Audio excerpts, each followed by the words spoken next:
Brian Grimes, your real estate mentor, back with another action-packed session. Today, we're going to break down the difference between multifamily and co-living real estate. The value in learning more about co-living real estate is you can cash flow with co-living even at 10% interest rates.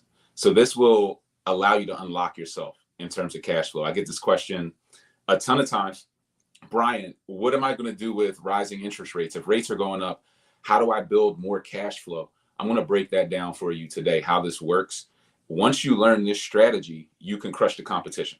You can crush all competition because the competition can't cash flow even at 7%, 8% rates. They don't know what they're doing. They don't know how to invest out of town. They don't know how to buy cheap real estate. They don't know how to gut renovate, all the things that we teach you in the mentorship program, in the VIP masterclass. So make sure you guys stick around to the end of this one, because if you miss out on any of this game, like, you're going to get left behind. You could get left in the dust, and the competition will eat your lunch. If you're new to the channel, like, comment, subscribe, leave a comment that says I subscribe. Everyone who leaves that comment, I'm going to send you instant access to my free real estate training. It'll show you how to acquire properties for pennies on a dollar all across the country. You don't want to miss out on that free offer. If you're tapping in on the Instagram, make sure you click the link in the description, tap into my YouTube channel if you want to see the full whiteboard that we'll go through a little bit later. So, guys, let's start off with some mindset, as always, because if your mind is not tapped into the real estate game, you will quit, you will fail out, you will not get the results that you want. But if your mind is tapped in and you have the right mindset, getting to the money, breaking free from the 9 to 5, getting cash flow, getting into those flip deals where you can flip for $50K a flip and break free from the 9 to 5, that's going to happen. It's essentially guaranteed, I will say, if your mind is right, if you stick with it. Everybody who I've seen stick with real estate over the course of time has gotten what they wanted out of real estate. Everyone who quits on real estate, and there are some quitters out there, they never get what they want. They want to run to like that shiny, they have that shiny object syndrome. So they want to run to the next shiny thing. Oh, it's crypto. Then it's currency trading. Then it's driving Turo and all these different things, right? They're always jumping from the next thing to the next thing. And they look at real estate, which is more that slow and steady grind that will make you wealthy. And they just say, oh, that's not fast enough for me. We live in this immediate gratification society where you want to do whatever that guru's doing that's driving a Lamborghini. That's cool, but the quick money goes fast. When the market changes, it goes fast. The real estate money stays with you. So mindset. Let's get into this mindset game, guys. So in order to be successful in real estate, you have to really fall in love with the journey. They say this about a lot of things. And guys, if you're new to the channel, like, comment, subscribe, share this with somebody who you think will get value as well. Always share the knowledge, just like I share the knowledge. Make sure you guys share. And thanks, Dr. Glock, for the super chat. Appreciate it. You got to fall in love with this thing. The people that I see fall in love with journeys, even like I've seen a lot of athletes who fall in love with the gym. They become what they call gym rats because they, at some point in the process, they stop thinking about the NBA or playing professionally, and they just fell in love with the process, going to the gym, cutting out all the distractions and putting in the work. When you have that mindset with the real estate, you know that you're getting close to greatness because you're not thinking about that end result. In fact, if you think too much about the end result, like a lot of people come to me, Brian, I want to do ground up deals. What about 100 property portfolio? What about getting 50 deals in year one? That's all cool. And you can do that. You can definitely do that even easier with mentorship than if you're trying to learn from the School of Hard Knocks. But what's cooler than that is falling in love with just the learning process. Waking up every day and trying to learn more than you knew yesterday. Trying to outdo that version of you that didn't know anything about real estate not too long ago. If you spend 30 to 60 days with me, you won't recognize yourself from a real estate standpoint. You won't recognize yourself anymore because you'll wake up, you'll brush your teeth, look in the mirror, and you'll be like, man, how do I know this much about real estate? All of the questions that I had have been replaced with certainty, with understanding. Like, oh, I got it. This clicks. I'm going to go here. I'm going to do this. I'm going to get these types of deals. I'm going to execute there. But that all comes from falling in love with the journey, not falling in love with the end result. Because the end result, you can fall in love with it early on and you can be excited about it. But then if you don't get it fast enough, you can become disenchanted. If you run into a roadblock and you're not in love with the process of overcoming hurdles, getting past roadblocks, just executing and building yourself, becoming a stronger version of yourself from a real estate standpoint, you're going to give up when it gets hard. And real estate is hard. With or without mentorship, real estate can be hard. With mentorship, it becomes easier because when you come to me and say, Brian, they said I can't do this. There's no way I can get this loan. And I give you the solution, and then you get the loan. Then you're like, wow, I'm a new version now. You start to understand. I can pull you back into that journey, but it will be hard. You will be tested. You will be challenged. And that's just part of the game. You don't have to run away from challenges in real estate. Every challenge put in front of you in the real estate game is there to build you, truly, because it becomes what doesn't kill you will make you stronger in real estate. Whatever doesn't wipe you out of the game gives you a new tool, gives you a new skill set that allows you to become unbreakable in this game.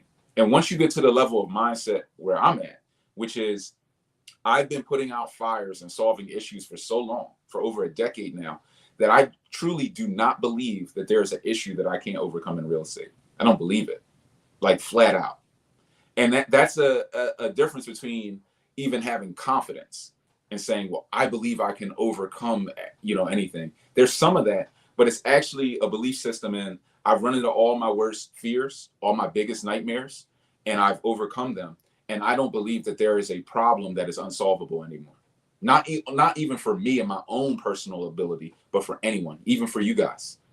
I don't believe there's a problem in real estate, period, that can't be overcome with knowledge, expertise, making the calls, pushing, thinking outside of the box. I just don't believe it for any of us. And that's why I spend so much time with my mentees, some of you guys who are in the VIP mentorship program, one-on-one, because I'm here to listen to your issues, but also guide you through them to show you what I already know, which is there's always a way around. And as the Kung Fu saying is, there's always another door. When one door closes, another opens. There's always another path. And we can get through that together. The second part of this mindset, and this is a two-part mindset rant, but this is really good. So I'm at the park today, and this is about staying inspired. It's very important to stay inspired along the journey, to choose things that inspire you. So I'm at the park last week, and I showed you guys, like I did my first muscle up. I've been training for that for, I guess like 2.5 years almost, right? So I get my first muscle up. A guy comes into the park, and this dude's jacked. He's been coming for maybe 3-4 months, and he's training, I find out, for a competition, but he's banging out 25 muscle ups back to back to back, no breaks, just continuing to run them. And he's just slamming these things. And I'm inspired because I'm saying, wow, I just did my first one and got a couple. That's the next level. So now I'm looking right at the next level and saying, that's the goal now. When you climb a little bit higher, you can see a little bit further. So now that's the goal. That's the mission. Now I got to be able to do 25, sets of 25 or sets of 10 and work my way up. I don't need to set 25 as that high goal so that I get disenchanted when I can only do 2.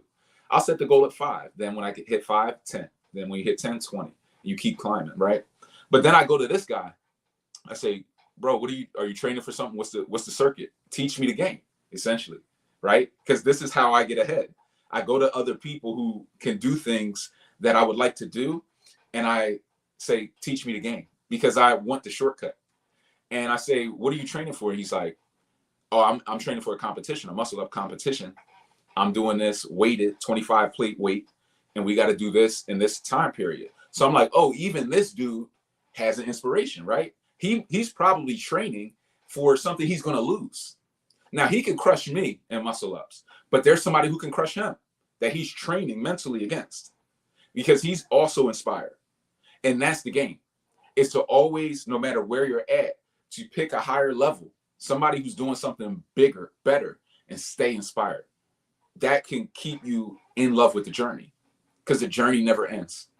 So you always, even if you climb higher and you accomplish the goal, pick a bigger goal, stay tapped into the journey, continue the journey. And when you understand that the journey never ends of real estate, when you're like me and we're going to do this until we're dead, the journey never ends. So we stay inspired and we're always on the journey. That's why we never fall in love with anything else, because the journey never ends. So what else is there to fall in love with? That's the shortcut. As soon as you fall in love, you will learn deeper than the competition who's only doing it for superficial reasons. So hopefully that helps you guys to stay locked in on your mindset. And if you don't feel like you're locked in on the journey, it's because you're not inspired. It's because you're not choosing inspiration. You don't have things around you that motivate you enough, and you're not inspired by somebody who's doing better than you. You're looking at the money and you're missing the point. The point is your own personal growth. When you grow as a real estate developer, the money follows you. It will follow the knowledge. It has to. If you want the knowledge, tap into the mentorship, tap into the masterclass, tap into the boots on the ground. If you don't have time, but you want me to build houses for you and accelerate you to the goal, tap into the boots on the ground. Let us build houses for you, find houses for you, and take you on that journey as well. So, guys, let's get into this training. So, for those who don't know, and if you have questions, drop them in the chat section, drop them in the comment section. And we'll just answer your questions as we go through this. Once again, Instagram people, tap into the YouTube channel, click the link in the bio description, and you'll find it. Just dig through and tap into the YouTube channel to see the whiteboard. So for those of us who don't know, there's two ways to make a lot of cash flow right now, even in a rising interest rate environment. One is multifamily real estate, and one is co-living. These are the two strategies that you should be looking into as rates increase, which still rates are projected to decrease long term, right? So they are still projected to come down. But you want a strategy, if you're smart, that can cash flow in almost any environment. Multifamily, you're thinking about a duplex, a triplex, a quadplex, or more. Some of you may be thinking about 5-10 unit buildings, which is perfectly fine. And you know what you're getting with a multi. You're getting multiple units. So that could be a triplex with 3 1-bed, 1 bathrooms, or it could be 3 3-bed, 2 bathrooms. It's going to be set up as 3 individual units that you can rent out for money, right? And there's going to be a cost associated with it, with the acquisition. There's going to be a rent associated with what you can get for that asset. And that rent is relative to the cost, right? So at the cash flow, all of these things are relative to what you're paying. There's going to be taxes. There's going to be this gross cash flow that's coming in. And then there's going to be a management piece, property management, tenant placement, ongoing concerns. What happens to maintenance? Is this a high maintenance, low maintenance strategy? You want to think about all of these things when you're investing. Co-living, if you've never heard of co-living, this is where you take a single family residence and you break it down into a series of master suites. This is a strategy that very few people even know about. I was actually one of the first people to get into this in Philly and places like Baltimore as well, and to do this within the affordable housing spectrum. So you're truly creating a product that has an insatiable demand. There are millions of Americans living on their parents' couch or in the basement or on a friend's couch who can't afford rent. They can't even afford the rent in the multifamily unit because it's too high now. Rents have been going up year over year. So you can take a single family, break it down, because you guys know, for those who don't, maybe, I full gut renovated over 300 properties, like all across the country. So you can full gut renovate a single family into a series of master suites. A master suite is where you have a bedroom and you can only access the bathroom through the bedroom. So it's a private bathroom, only access through a master bedroom. And have a shared kitchen, maybe living room, eat-in area. And rent out each of those master suites individually within a co-living setting. So the people are co-sharing a space. When you do the co-living, you can get a lot of value. And we'll kind of walk you guys through the value very quickly. And this is meant to be a bit of a shorter session tonight, unless you guys have a ton of questions. So within that, and Dr. Glock said, yeah, affordable housing is blowing up. And it really is. The reason that affordable housing is blowing up is because it's not being built. Most new developers are coming in. They're building ground up deals or big multifamily complexes, think 40, 50, 100 unit buildings. And they're going for premium rents. So they're going to do it in neighborhoods where they can do good high-end eco-friendly buildings They can raise a lot of money. Maybe they'll go for affordable housing tax credits. Sometimes they don't. And they're just looking for that high-end premium rent. And I don't necessarily blame them. I mean, everybody has to do what resonates with them. I'm more into community building, right? You guys know that. I want to go and build neighborhoods. So I found co-living to be the way that you can build neighborhoods successfully and just build a lot of cash flow while you're at it. And we'll get into it. Here's a question. Would you advise against co-living without master suites? For example, 3-bed, 1.5 bath, or 3-bed, 2-bath. That's just more along the line of room renting. So co-living and room renting are not the same thing. Not that I would advise against room rentals. There's just a way to do it. And we'll talk about it a little bit here. I do want to be clear, co-living, you are truly designing this property to give people independence from each other while sharing a common space.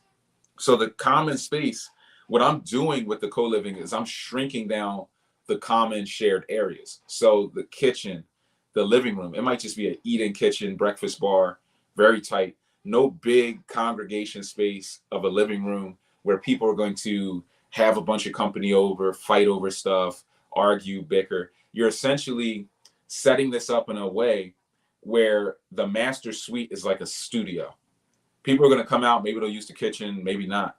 Maybe they'll have a mini fridge in their unit, but they're mostly living within that unit. They are not really congregating a lot. I'm going to shrink down that space.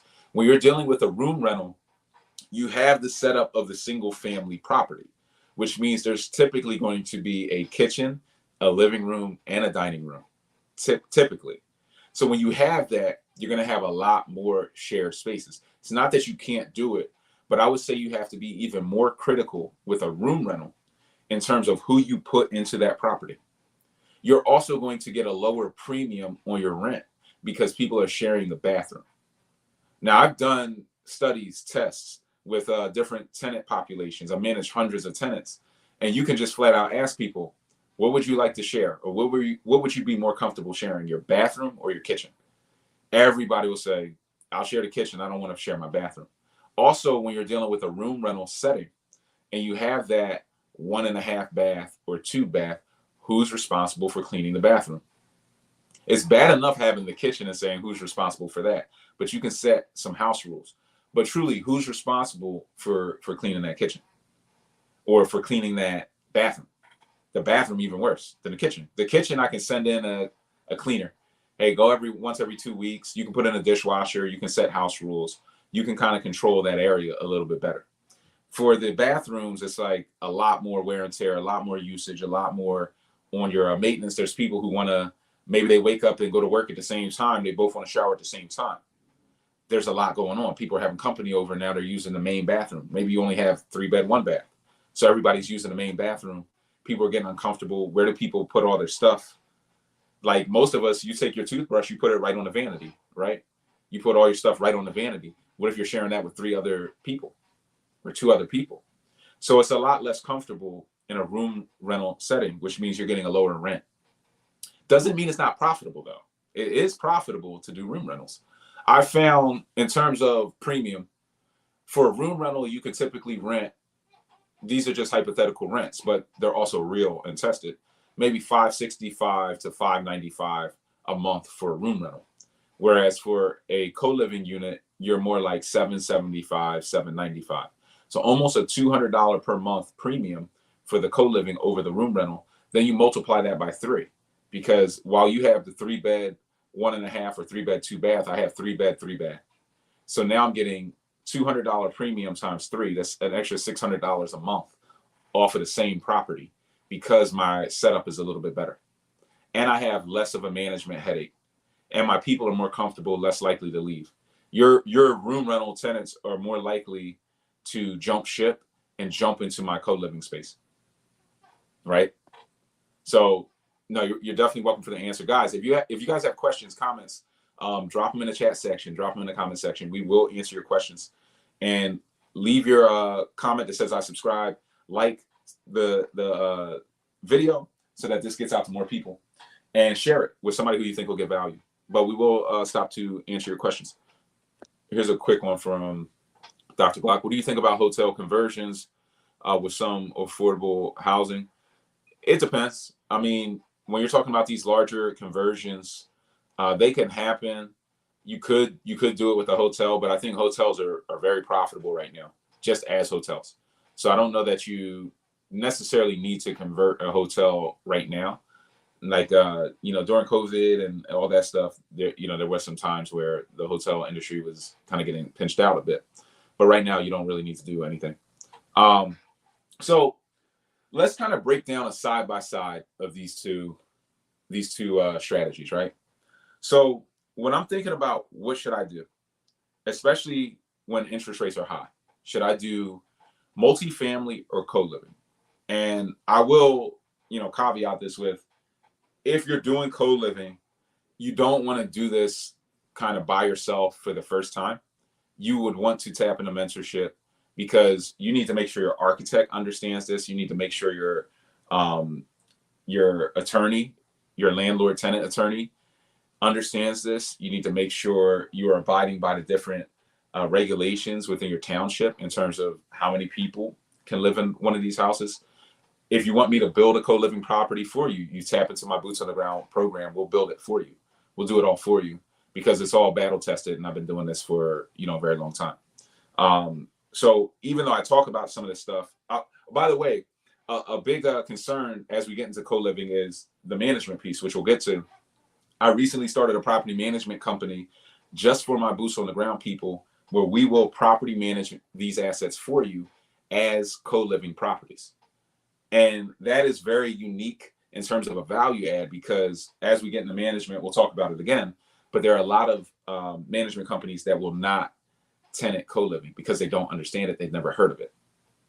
So having the ability to have this built for you and managed for you as a co-living asset at a discount, at like a 5% management fee versus 10%, which is industry standard, this gives you an extreme competitive advantage within the marketplace. So let's talk about costs. Which one is cheaper? Well, your multifamily typically is going to be more expensive. It's a bigger property typically in terms of square footage. Your multi is typically 2x the cost of your single family property. Also, when you're thinking about doing co-living versus a multi, you typically are going to buy shell properties for co-living because I'm full gut renovating these to build them into the co-living units. So I'm usually getting these for like 40 grand, 50 grand. I've gotten co-living properties as little as 20 grand, right? In a place like Philly, 20K, 22K. I'm buying them for dirt cheap because I'm buying them in shell condition. I'll buy the house where the back wall collapsed because I need to rebuild the whole thing anyway. So the less it has in it, the better. In fact, if I could find a shell that's like a burnout, but they already gutted it out and got rid of most of the interior, even better. Whereas the multifamily assets, because they're bigger, even if they're in shell condition, they're usually 3, 4, 5x the cost of the shells that I can get for a co-living property. So in terms of cost, this cost is a lot higher. This cost a lot lower. So you're winning typically on your purchase price, on your entry cost when you're going with co-living versus your multifamily asset. One thing I will say is, because somebody may be thinking it, can I buy a multifamily, like a triplex, and then take each unit? There's 3 units in a triplex. Can I take each of those units and do co-living within each of those multifamily units? Yes. So if I had a multi that was a triplex, I might have 3 beds, 3 baths in each unit. So I have a multifamily with 9 beds, 9 baths, and I'm renting each one for like $800 a month, which is a lot of money coming out of a multi. Versus that would be $2,400 per month per unit coming out of the multi as a co-living multi versus a regular multi. Probably have for that 3 bed, maybe let's call it $1,500 a month per unit coming out of that 3 bed. So that's $4,500 versus $7,200 a month. So almost an extra $3,000 a month going with the co-living multi, which is pretty crazy. But this is how you can cash flow even with 10% interest rates. And I've back tested this data. Even if rates go up to 10 points, you can still cash flow. And this gives you that competitive advantage where nobody can see you. Nobody can come and eat your lunch unless they understand how to navigate, manage, tenant, which is part of that rent, and cash flow these co-living assets. We got a couple of questions, and then we'll get into the rents a little bit. What cities are better for co-living versus multi? I would say every city, because co-living is undercutting the studio space. Co-living is undercutting what your studios will rent for. So if you have a market where studios rent for $1,000 a month, and you can build co-living and rent them for $750 a month, $775 a month, you're going to have a guaranteed captive audience, because they're going to choose you. There's always a price shopper within that market. Somebody's living in a studio because they're price shopping, or they would go get like a one bed somewhere and pay more. So then when you create this other atmosphere, they're going to go for that. There's also people who want to live. They want to co-live. A lot of people don't like living by themselves, especially younger working professionals who are just coming out of college, getting into their first place. They don't mind living with a couple of like-minded people. So they might prefer it. But I would say most cities are better co-living than multi. Believe it or not, we're doing a co-living and multi. Now, with that being the case, there are some cities that will have regulations where instead of, like in a place like Philly, I can do 3 co-living units. In Baltimore, I can do 4. In Atlanta, I can do 6. In Texas, I could do like 10. Like it's like nuts, as many as you can fit. But there are some municipalities where you can't do more than 2 co-living units. With only 2, you're not really getting a premium over the multi. So you do have to do some research here. And you have to know how to do the research. If you don't know how, reach out, tap in, get mentorship. Because if you don't know how to do the basic research, you probably don't know how to do any of it. And you would rather get this right and learn this process and then go out and make an extra $1,000 per month per property you have. Even if you already have existing assets, if you learn how to convert these into co-living, you can be making an extra $1,000 a month per property that you own. So even somebody with a portfolio could turn this over. Even somebody going after a 50-unit building could do co-living on that 50-unit building and try to execute and then increase the NOI, right? Like there's so many applications of this thing. But learning the skill set, this, like I said, there is no competition within this space. There is no competition. Like, I don't think there will ever be competition within the space. So if you can learn this stuff, it's the absolute gold mine. This is your fastest path. Your fastest path out of the 9 to 5 is doing small flips, targeting like 50K per flip, and then taking that profit and parking it into co-living. It's your fastest way out of the 9 to 5 for anybody. You could get out of the 9 to 5. I mean, most people who are getting into real estate that I talk to aren't making 6 figures yet, or are just making kind of $120, $130. Taking your capital and doing this strategy, co-living, and then little flips, 50K flips, you'll be out of the 9 to 5 in 12 months or less with that strategy. But most people just don't have it. So I would say most cities are better. But that's a good question. What about local rules and neighborhood rules? This fits within your rules. That's the other thing about co-living. If you're not up to code, if I can hire, here's what I'll tell you about co-living. I can hire an architect, get the plans approved for co-living by the city, stamped, boom, by the plan examiner, engineer, by the city, build it, tenant it with a legal lease that can be evicted, where people can get evicted. So I would call it an evictable lease. I don't even know if that's a word, but that's what I would call it. So your attorney, you can hand this off and they can evict people based upon your lease. It's perfectly up to code. And there's a way to do it up to code. And that's what we're talking about. That's why in some places you can only do 3, some places you can do 4, some you can do 6. So you have to understand what the code is, and then you build it to the code. You don't want to do anything that you can't build to code and legally evict on, or else you can't scale it. If you can't scale it, it's not worth investing in. That's why I have an issue with people who want to scale Airbnb right now, where there's so much backlash against it and new regulations that come out that ban it. Can you ban co-living? Possibly, but it would have to become a big enough issue, and it won't. And they would have to rewrite a lot of the zoning code. And that's typically not going to happen because nobody's doing it. A lot of people are doing Airbnb, like a lot of people. When you think about Airbnb, before they ban it, there's like 20,000, 30,000 units within a city. And then they're like, all right, this is getting out of control. They're not going to ban co-living because you ran out and got 10 properties. And there ain't enough people doing it. There aren't even enough people who know how to manage it. I'm telling you, property management companies don't really know how to manage it or understand it, and they're not scaled to do it. So they don't touch it. Therefore, it's not going to be a mass marketing type of thing.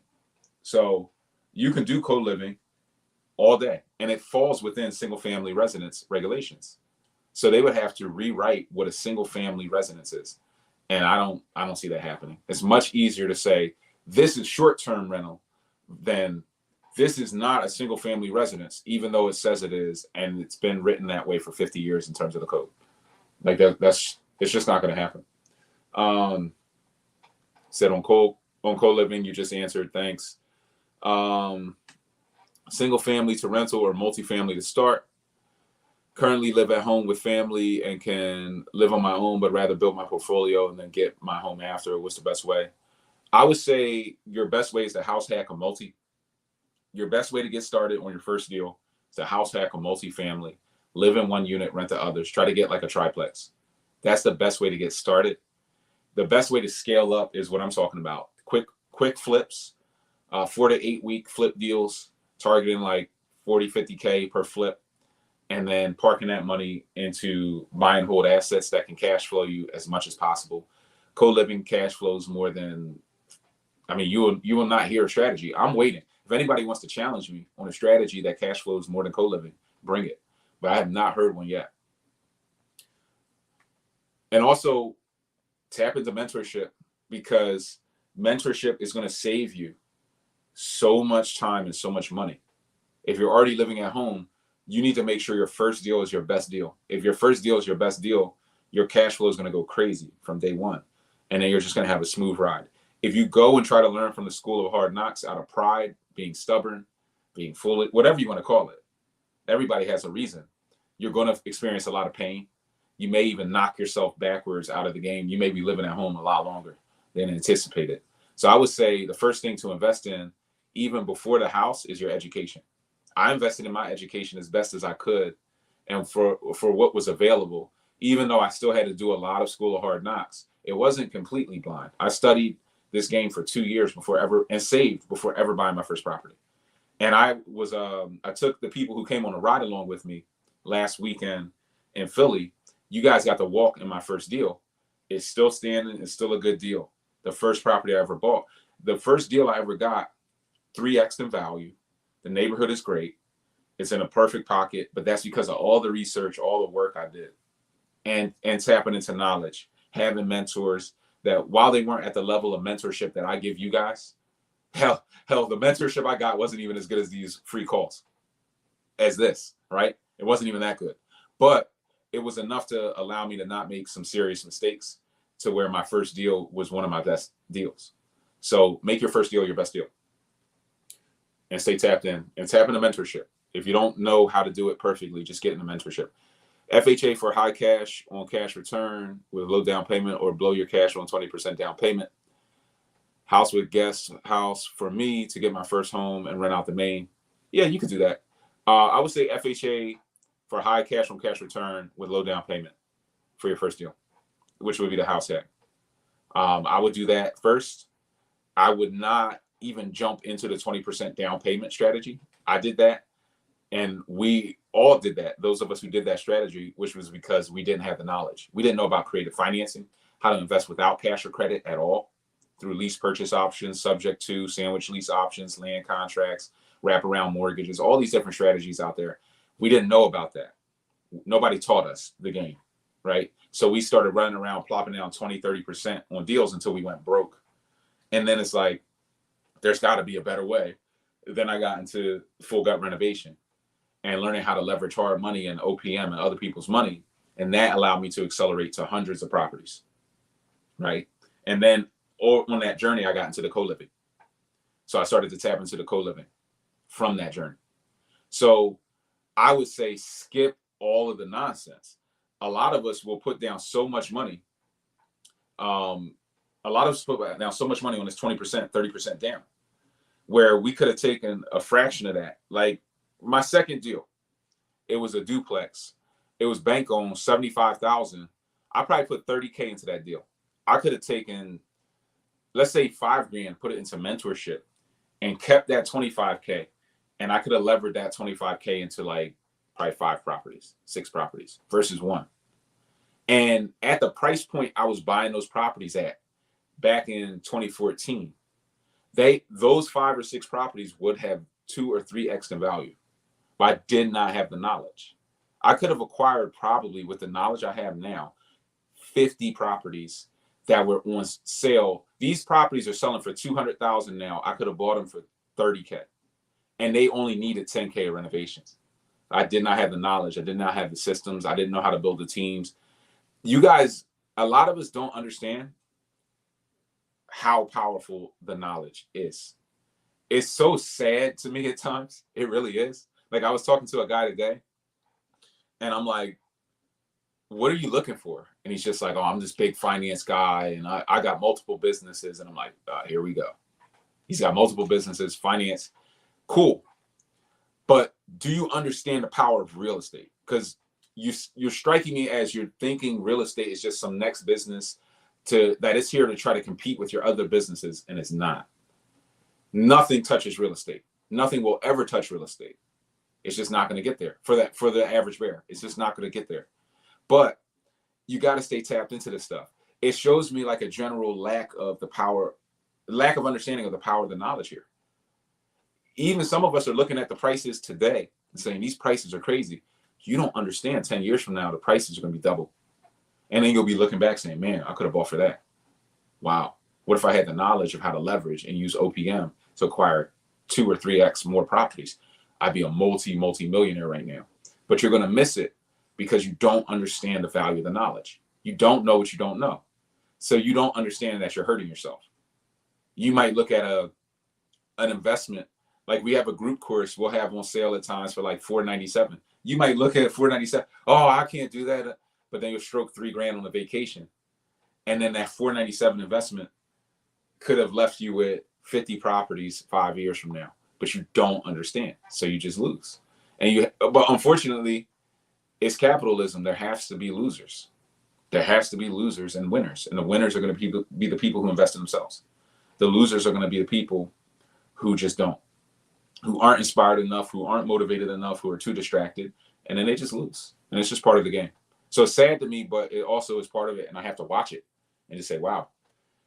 Some people, sometimes I think it's me trying to get through to people and teach them the value of the education, but it's not even that. Some people just are ready to change their life. Some people aren't. Some people get it. Some people don't. Some people have too much pride. Some people don't. And there's the haves and the have-nots.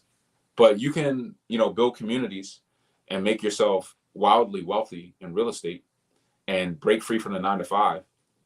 Go for a walk in the morning, meditate, work out, do whatever you want with your day. And real estate is the key to that. Real estate is the path. If you're buying a shell, do you have to pay cash, or you can finance it? You can finance the shell. I will finance the shell with a hard money loan, not even the FHA 203K, even though you can do it with the FHA 203K. I would do it with hard money or something a little bit faster.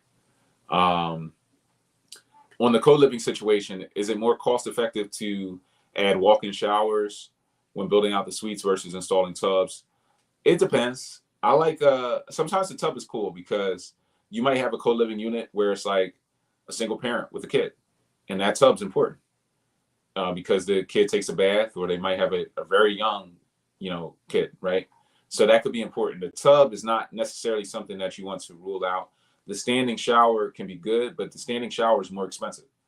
So then you have to look at your build cost and see what you can buy. If you have a warehouse you can buy in bulk, then that cost of that standing shower is not as high. So it just depends on the product. I've done it both ways. I like the tub because it gives you more flexibility. The other thing about co-living is if you set it up correctly, you could sell it as a single family residence as well. So it gives you this built-in exit strategy. Because we're building this into 3 beds, 3 baths, it's always going to be worth the most within that community, because your other single families are typically 3 bed, 1 bath, 3 bed, 2 bath, maybe 2.5. So you stepping in with a 3 bed, 3 bath, it should always have value. A lot of value. Yeah, and the shower heads, I'll do shower panels. I'll do the rainfall water heads, shower heads. Mike, how we doing? Mike's tapping in from New Zealand. You might be about to answer this, but what's the typical rehab cost starting from a shell for a co-living? I would say about 125 to 145,000 in renovation. So depending on your cost of your shell, which I would project at around 40,000, you could be all in around 165 to 185. That's going to leave you with a mortgage of about 13 to 1400 and a rent of about 2350. So that's about $1,000 spread on your rent versus your mortgage. $1,000 per co-living property.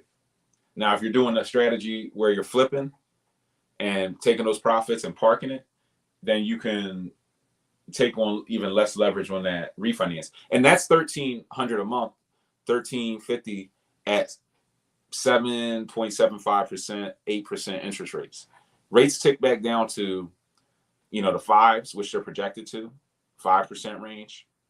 You're going to be all in at like 1150, 1200, and you're going to have 2350 coming in a month. So that's going to put you way up above the competition.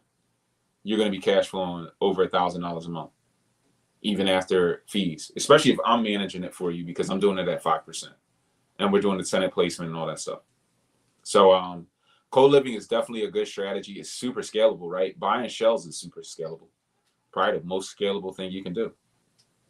So this is that ultimate hack. And Mike's in our, for those who don't know, he's in our Boots on the Ground program. He tapped in from New Zealand. So we're we're international. I mean, we have people in from Canada as well, from out of the country, but even more people like Mike who are tapping in there. So Mike, we'll talk about it whenever you want. Hey Brian, Kendricks, you still got to tap into the mentorship program, bro. Hey Brian, how much typically is the rehab cost for co-living? We just answered that. Would you use a long-term rental loan to purchase and rehab? I would use a construction loan and then refinance out with a long-term loan with a 30 from like a portfolio lender, a DSCR lender, somebody who is really focused on this thing. All right. But even with hard money loans, why have to put the 20% down due to lack of experience? You don't have to put 20% down with the BRRRR strategy. Typically, we're targeting deals where you can buy them and cash out all your money. You can refinance all your money out of the deal. So with the hard money play, what you're trying to do, even if you're buying a traditional multi with the hard money play, what you're trying to do is buy that property for pennies on a dollar, let's say 30 cents on a dollar, and invest 30 cents on a dollar. So now you're in at 60 cents on the dollar. The dollar would be the ARV, the after repair value. And then you can go and get a long-term mortgage at 75% of the ARV or the LTV. So that would be 75 cents on the dollar. That's a 15-cent spread between the 60 cents and the 75 cents, which means you can recover your closing costs, your mortgage and interest payments. You can recover a lot of that in the refinance into the long-term debt. And now you have little to no money locked in that deal. So instead of putting down 20%, you put down at the end of the transaction somewhere between 0 to 5% on an investment property. And people who don't know this strategy burn out, because no matter who you are, if you keep running around putting down 20% on deals, you're going to run out of money, especially if you're doing it on multis that are $500,000 or more or thereabout, and you're doing this in places on the West Coast. Any thoughts or starting?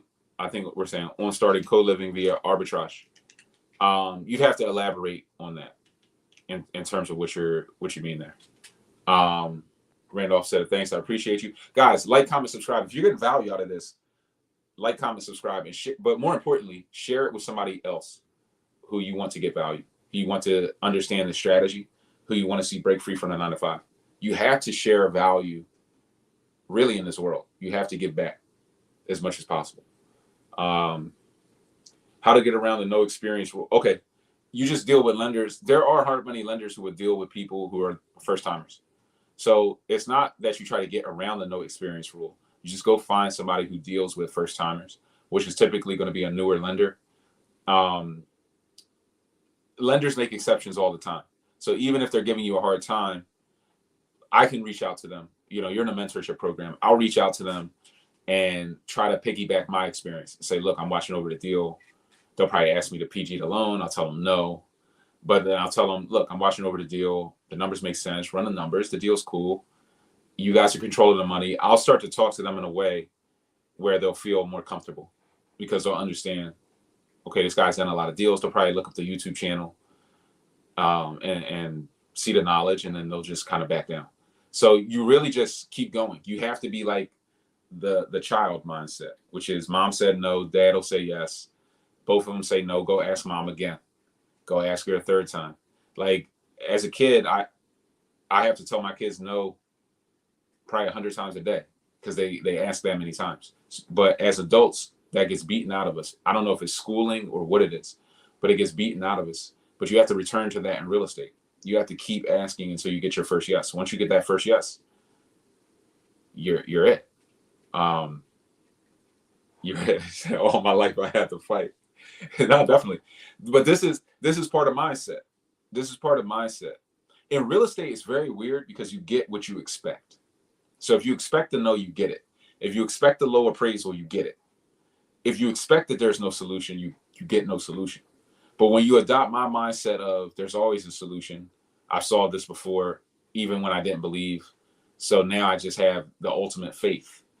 Then you start to get all the solutions and the doors are open.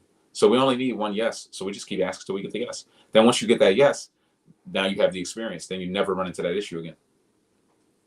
If you have a 6-unit building, can you do a mixture of co-living? Yep. And Section 8? Yeah. You do whatever you want. That's the beautiful part about being a landowner is you can do everything, almost anything you want, as long as you're being fair to tenants, as long as you're being fair, as long as you're not mistreating people, as long as you're not discriminating against people, as long as you're doing things above board and you have all your licenses and everything is compliant, you can run a show. So you're not locked into doing all Section 8 or doing all co-living. You could do one co-living. Heck, if you had a triplex, you could do co-living upstairs, Airbnb on the second floor, Section 8 on the first floor. And then you could live in the basement because it's your house. So you can kind of do whatever you want. In Chicago, they're asking for permits and proof of experience for the first flip. You could also leverage your contractor. So I had somebody ask this, and they're like, well, who's the contractor? And I'm like, it's the same contractor I built the last 100 properties with. And they're like, oh, we want to see, the proof. So I went to the contractor's account and pulled all the permits that had been submitted for the last 18 months, which was like 50 permits, and just sent them a screenshot. You guys need anything else? They were like, no. They backed down completely. They had like some form they wanted me to fill out and all this stuff. And I was like, I'm not doing that. I sent them the screenshot. They just disappeared. Loan approved instantly. So a lot of this stuff is just testing and feeling you out. But I would either leverage the builder, leverage the mentor, or find somebody who is just going to work with first timers. You might have to put up more skin in the game. Like there are 100% lenders out there. If you're super new and you're not really, like if you're in my boots on the ground program, I can push heavy. I just got on the phone this morning for one of our boots on the ground members trying to push a deal through and get an exception made. Is getting kicked all the way up to the owners of the hard money lender because they know I'm building it and they know everything, right? So if you're having me build the properties for you, I have a lot more control because then you truly can just leverage me and say, look, Brian's building it. So, and then they're like, all right, because they know I'm gonna build it. They know I'm gonna build the property. Like there's no doubt in anybody's mind that the build is gonna get done and we're gonna execute. We're not gonna run off with like anything. We're not going to disappear. The project's going to get completed. The only people who, shockingly, who don't believe it is like people who I'm building houses for the first time. They're always like, is this real? Can Brian really do this? And then I build a house and then they're like, all right, can we do some more? It's essentially kind of goes away. But yeah, the lenders, they've seen me build hundreds of properties, so they already know. So you can leverage that. If not, you try to leverage, the builder. get the permits pulled from the contractor and say, look, here's the other projects that they've worked on successfully. They got these permits closed out, and then leverage that. That's the best way to go. Guys, like, comment, subscribe. Leave the comment that says I subscribe so I can send you instant access to that free training, show you how to acquire properties for pennies on the dollar all across the country. You don't want to miss out. Hey, Brian, what platforms are you using to tenant these co-living spaces? We are using Roomster and Furnished Finder. Yeah, those are two good platforms. I would stay locked into those platforms. Those are really good platforms. Actually, a lot of the platforms that have come out like this, like Roomster and everything, over the last 2 years, I'll call it, they didn't even exist when I started co-living. So like, I would say you have more technology available at your fingertips today to even try to self-manage a co-living deal than you used to have.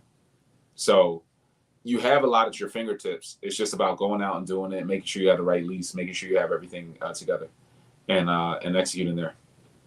Okay. Let's keep getting into it. So the rent, we talked about the rent. You're going to get a little bit less rent on a multi than you're going to get on the co-living, because with the multi, you're renting out that single family residence essentially. Even though it's a multi-family, a multi is just a series of single family units, all under one umbrella. So you're going to lose a little bit of value there on a rent, maybe a lot. I would say if you real way to compare it is pound for pound, the co-living cash flows more than a multi. A triplex versus a co-living with 3 co-living units. The co-living will cash flow more than a multi because the cost of the multi is higher. The taxes are higher. Why are the taxes higher? Because the cost of the building is higher, and the taxes are essentially just a percentage of the property cost. There's some type of multiple factor of the cost. So you have higher taxes, you'll have higher insurance on a multi. There are some fees that are higher, like typically like your water bill and some of your usage and your sewer, and some of that stuff's a little bit higher versus the co-living, which is just a single family. So your taxes, I have co-living properties with $300, $400 a year taxes versus these would be in the thousands at least. You know, 2,000, 3,000. If you're in a place like Jersey, it could be like 18,000, 20,000 versus the single will still be only like 4,000 or 5,000. So relative wherever you're at, your taxes are going to be higher on your, let me take that off. Your taxes are going to be higher on your multi. So your cash flow is going to be a little lower, or your cash flow is going to be higher on your co-living. When you get into your management, and I'll get back to the questions. When you get into your management is hypothetically going to be easier here. So I'll put this as, I'll just put an E here. Your management is going to be easier on your multifamily because you can hire some property management companies to just do it. Whereas there are very few property management companies who even know how to do co-living tenanting, who want to do it, who have the capacity to do it, who aren't afraid of it. You have all of this fear because it's unknown. It's untested to them. Whereas to me, I've done hundreds of co-living units. It's not untested. So your management will be more difficult here. So I would give this like maybe I'll give this like an up sign. It's a little easier. But the caveat being, if you're doing it within the context of, you know, my Boots on the Ground program where I'm building these for you and doing all of this for you, I'm also managing for you at like 5% versus industry standard, which is 10. So even this is not necessarily a negative unless you're trying to run and do this on your own, which I don't necessarily recommend, at least for your first deal. You want to have somebody guide you through that process and make sure you're knocking it out. I'll keep going on Q&A. Looks like we've been going for almost an hour. I wanted to keep this short, but we had some good questions come through. In your mentorship, do you JV with your clients? I typically don't, but that matches my messaging, right? My messaging is always that real estate is a team sport. Ownership is a solo sport. The last thing you want as a real estate developer is some partner or somebody else trying to tell you what to do or who to be, how to talk, or any of that. You get enough of that at the 9 to 5.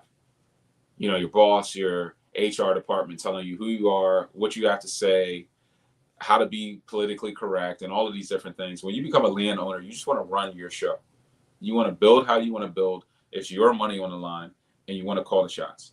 So I typically push my mentees to be independent. If you have me as a mentor, you do not need me as a partner, as a JV partner, because I'll just show you how to get the money. I'm just going to show you how to get the money, right? I'm going to show you, hey, go here. Here's how you can raise the money. Here's how you can get the private money. Here's how you can get the hard money. Here's how you can get the portfolio money. So I'm not going to do that. I'm not going to try to dig in your pocket and take a piece of your cash flow. That's not me, because I preach the opposite. I preach that you should be an independent owner. You need to own these assets for your family. And most of the time, what I found is that most people who want to JV is truly out of fear. I've been there, guys. I've been so new to the game where I'm like, man, would you just partner with me? Because, then I don't have to learn, and I will be less afraid, and kind of all of those things. But, that's not really the way to go. That's not really the way to go. You want to be independent. You want to do it your own way. And I'll be here every step of the way, guiding you through the process, holding your hand through the first couple of deals. But I have been there. And knowing what I know now, like, I can just give you all the knowledge and all the shortcuts. I'll show you how to set up the LLCs. I'll show you how to structure. I'll show you how to invest out of town. I'll show you how to connect with the right people. I'll show you how to build. I'll show you the costs. I'll connect you with the right folks. I'll show you how to navigate that process. I'll show you how to tenant. I'll show you how to evict. I just posted a video on the Instagram of an eviction that I just did in Baltimore. That happened like August 4th or something. So, I'll show you guys all this stuff because I lived all this stuff. And it's once you do it, the fear will go away and you'll be able to execute at a much higher level. But that's a good question. I appreciate your time. I know for a fact gurus charge $1 to $3K for a consult. Absolutely. For this type of stuff, I mean, even for a group course, most group courses out there, if you guys don't know this, somewhere between $8,000 to $16,000 for just a group course, where all the people do is show up here and probably get, I would say, substantially less value. And that's the group course. And then you get some course content.